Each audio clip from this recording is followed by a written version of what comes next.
Since the invention and deployment of the telegraph in the latter half of the 19th century, the global financial system has witnessed a consolidation of power and a separation from reality. The ability for transactions to occur globally at the speed of light, while physical monetary settlements can only happen at the pace of material transfer, requires a level of credit abstraction to work. This shift granted banks and central banks significant power, as they effectively monopolized fast, long-distance value transfers. Eventually, they could just drop material transfer from the system altogether and define money entirely around central bank ledgers. Central banks took on the role of managing the ledgers for their respective countries, and notably, the Bank of England in the past and the US Federal Reserve in the present have also served as the global ledgers that bound international trade together. As a result, there are approximately 160 different currencies worldwide, each holding a local monopoly within its own jurisdiction, with limited or no acceptance beyond its borders. Currencies of wealthy nations tend to lose value slowly, while most currencies lose value quickly. The anchor of this global financial architecture between all these currencies is the US dollar. Countries maintain dollar-denominated assets in reserves, denominate significant portions of international trade contracts in dollars, and access dollar-denominated financing from foreign creditors.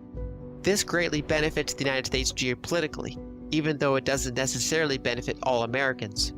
For instance, the United States can devalue the dollar through softer monetary policies, thereby diminishing the purchasing power of currency reserves held by creditor nations. Or the United States can strengthen the dollar through tighter monetary policies, increasing the value of liabilities owed by debtor nations and sending them into financial crises. The failure rate for currencies around the world is very high. In the 1990s, Brazil, at the time the fifth most populous country in the world, experienced severe hyperinflation.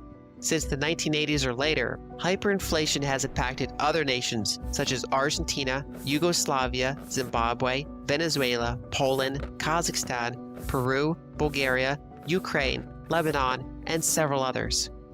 Additionally, countries like Israel, Mexico, Vietnam, Ecuador, Costa Rica, and Turkey grappled with triple-digit inflation during this period, which is on the brink of hyperinflation. Many other countries experienced recurring periods of double-digit inflation.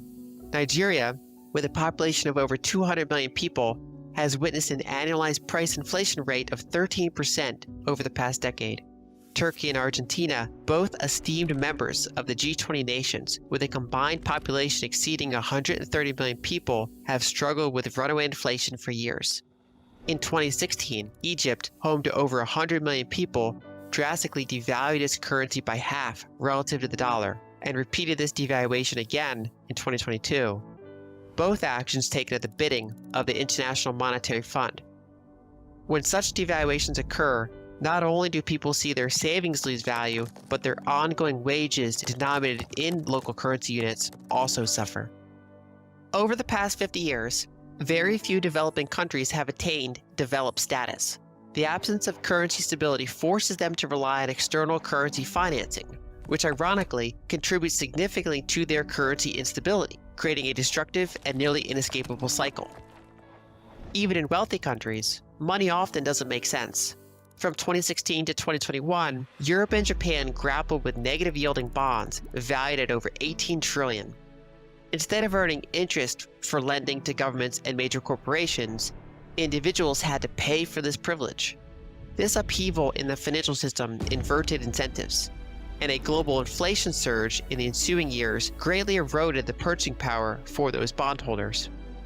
Between 2020 and 2022, the United States increased its public debt by over $8 trillion, a significant portion of which was effectively printed by the country's central bank. This equates to more than $60,000 per American household. However, the average American family has not received anywhere near this amount of stimulus.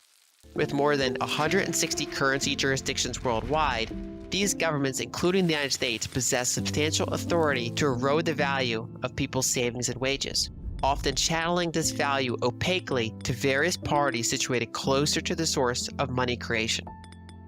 As money is continually diluted with ever-growing supply, sometimes value is funneled to corrupt government officials. Other times, it is funneled toward financiers with privileged access to credit and bailouts.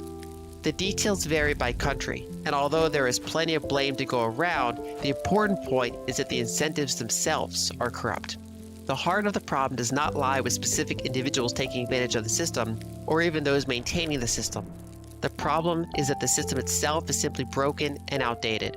Perhaps what is needed is an entirely new system, one that cannot be changed at the flip of a switch, one that is decentralized, one that is permissionless, one that is open source.